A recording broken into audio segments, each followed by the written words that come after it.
So let's just go for that. I mean, obviously you want to help people, but in the medical space, there's always naysayers or there's always some negativity, no matter how good you are and how long you've been that good for a period of time, something always may happen. Somebody has their opinion of that.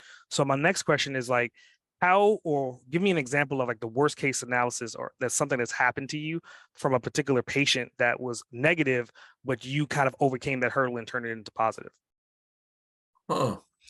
Well, no, I mean, I'm a keynote speaker too, so I know really well how to speak to people or show them a different perspective. And if you listen to any of my speeches or look at my books, I really break it down to a very easy to understand level. But I also like to approach topics like health and disease from a totally different point of view and create those aha moments or paradigm shifts.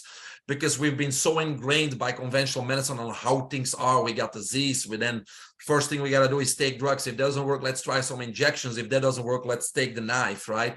And so we're also ingrained. And if the doctor says there's nothing we can do, then apparently there's nothing we can do. But they don't realize the doctor has a very, very small toolbox with 3 or 4 little things in it that they don't know much about. And it's all about disease.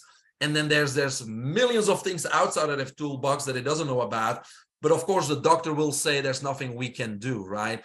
And so I always try to shift people's paradigm and look at things from a different perspective. So if somebody comes to me with something negative, I immediately will turn that into a positive.